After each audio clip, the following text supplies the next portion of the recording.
welcome back. Safety certainly is on people's minds as the economy changes. People try to maybe minimize some of the things they're doing, minimize some of their expenditures, and certainly make sure their decisions are safe. Now, Richard Adler joins us, and Richard, you're an author and attorney, and welcome, first of all. Great to be here. Thank you. Yeah. So for over 30 years, you've really practiced exclusively in personal injury. Correct. And before the show, when we were in the green room, I guess you would call it, we really discussed how you not only are involved in the injury and personal injury, but you've done a lot to actually try to make some changes, I guess, in the world, even post, I guess, the case being closed. Yeah, there is, and if you're referring to the Zachary Lystad law, there's a lot to be said about that. My day job is as an attorney, working for one client or one family at a time, dealing with some catastrophic or pretty serious type of injuries, and trying to help them get through a process which can be fairly onerous and very difficult. And Zachary was a kind of an extension of what I was doing during the day, representing folks one case at a time, in court, out of court.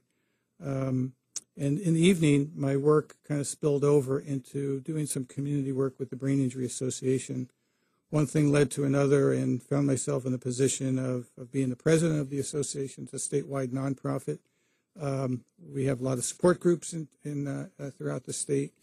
Many people don't know that brain injury is the leading cause of death and disability in the United States. Most people may think it's heart disease and cancer, but it's actually brain injury. In the state of Washington, 3 people every day die from a traumatic brain injury.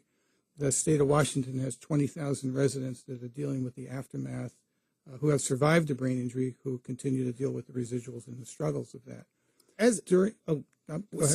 Being in personal injury, did you start in the brain injury arena, or did this kind of come through over time? I think it came through over time. For me, as an attorney, I really wanted to match up my gift that I think I have, which is to be a voice for other people. And then I look across the spectrum in society of those that maybe have more difficulty being a voice for themselves. And when you have a brain injury, when your hard drive is scrambled, it's really hard to organize your day, let alone organize any kind of political activities on your own behalf. It's not just one step forward or 2 steps forward, 1 step back. It's the reverse when you have a brain injury.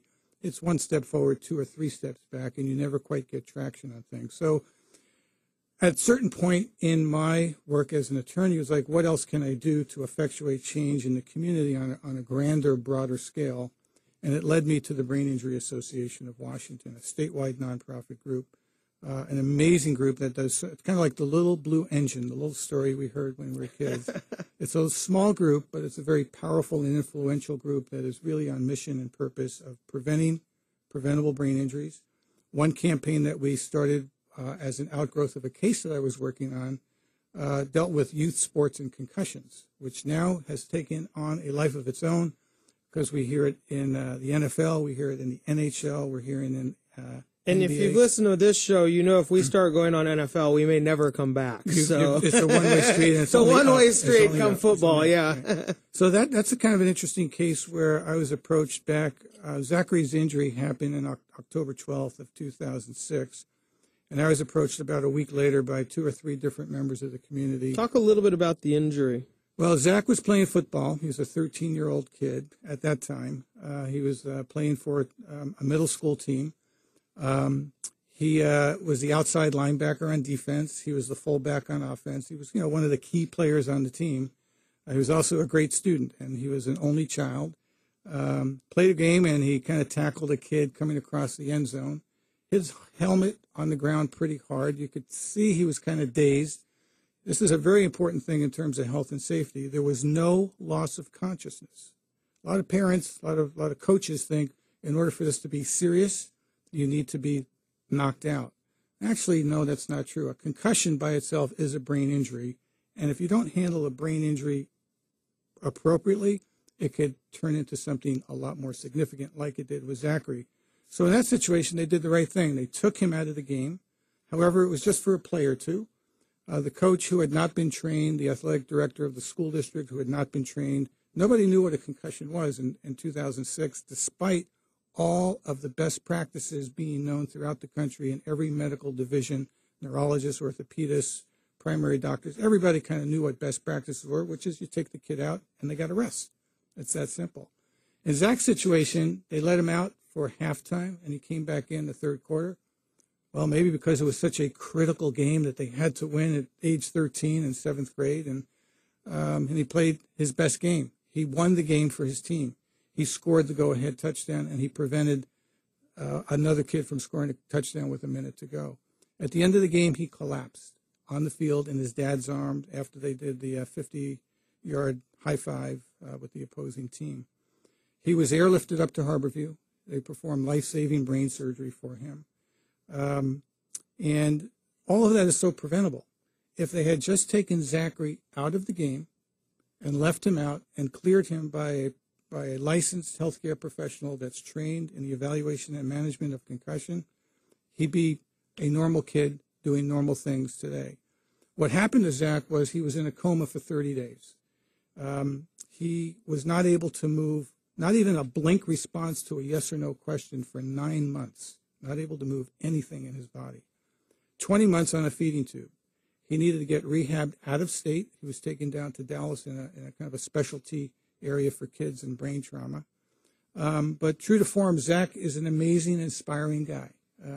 He gives me hope for all that I do because as bad as his condition is, he still loves football. No ill will. He feels as if he has a mission and purpose. And his mission and purpose led to my activating the Brain Injury Association and building a coalition, which is pretty formidable in the state of Washington when you get the Seahawks, when you get the Washington State Youth Soccer Association, the Washington State Athletic Trainers Association, Children's Hospital, Harborview, University of Washington Medical. There are so many groups that kind of came together that have been dealing with this issue, and the Brain Injury Association of Washington was in the middle, kind of the spoon that stirred the soup, is how the proverb goes. And putting that coalition together led to we can do something about this. This is a really easy thing to do because the rules are simple. Concussion, removal, not return until cleared by someone who knows how to clear. And this has gone all the way through professional sports now. I mean, it's not just the Seahawks. Well, the governor signed the Lystad Law. It's known as the Zachary Lystad Law in May of 2009.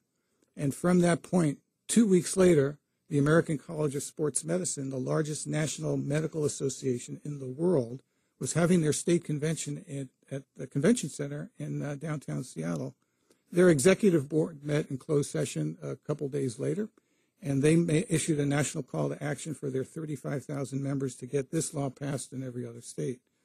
The Centers for Disease Control kind of joined us. We started working one state at a time. So the Brain Injury Association helped the state of Oregon, which helped the state of New Mexico, which helped the state of, and it just keeps going. We're now 2.5 years into it, and our coalition has changed from those local statewide partners into national partners. There's not a day that doesn't go by during football season where the NFL is not helping assist in getting that message passed.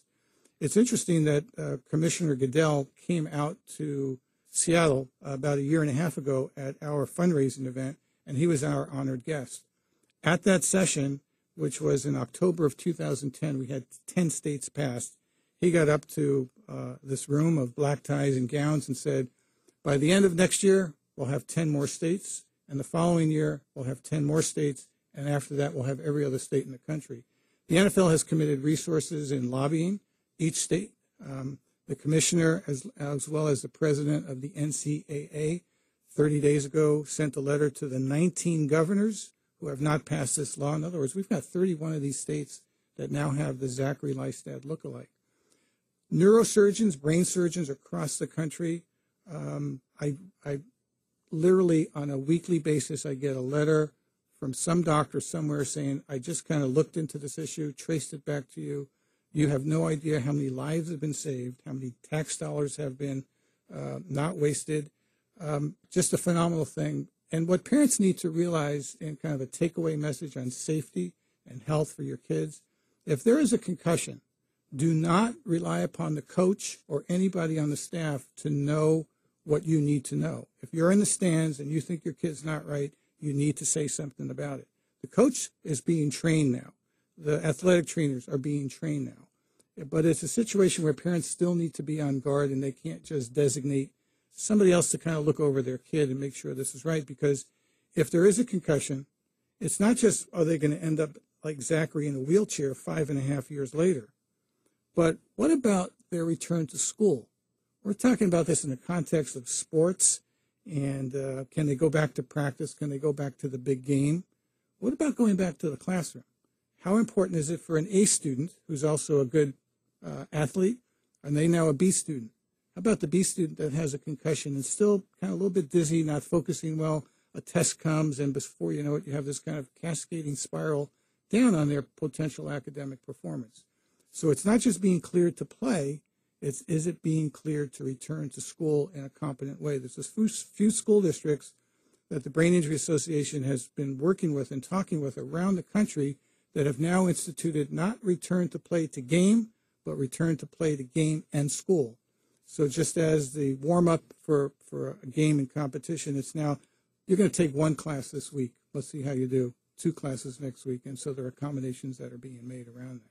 But it's great stuff going on. Yeah, and when we don't talk a lot about personal health or safety, but I think there's such an interesting transition because, as you said, in 2006, people didn't even really understand what was going on. And I think there's this strange parallel between that and maybe people's personal finance and real estate. Because in 2006, at least in Seattle, nobody had any idea what was going to be going forward. Now, there's certainly more information. People are certainly trying to buy houses safer. They're certainly trying to invest safer. They're trying to save their money safer. And in that, it almost has mirrored, I think, the progress that maybe brain injury has gone. I think information is powerful. I think you're spot on that. Part of what the Brain Injury Association did in the legislation was to require that every child in any sport every year has to sign an information sheet that basically is the signs and symptoms of concussion. So think about it. A 5-year-old is sitting down and reading concussion. Mom, Dad, what is that? And so the parents are required to kind of sit down and talk with them about that.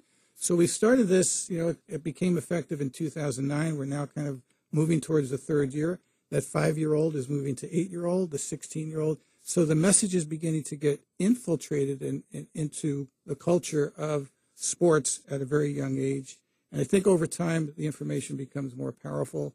One kid's playing it, more information is out there. Certainly when the NFL steps up and begins changing rules of the game, and there's discussion from elite players about, the deadly impacts of concussion, I think parents are taking more note of that and being more cautious. Well, Richard, you're what you have done as an attorney goes so far beyond even receiving the highest rankings and being named one of the best lawyers in Seattle Magazine in personal injury law. How did you know that? Because Heather wrote it down. But truly, it goes so far beyond. I think that personal injury is a profession where people think it's ambulance chasing. And you have certainly transcended that in so many ways, and your effect on kids and saving lives, it goes so much further beyond that. Thanks so much for joining us today, and hope to have you back. All right, thank you.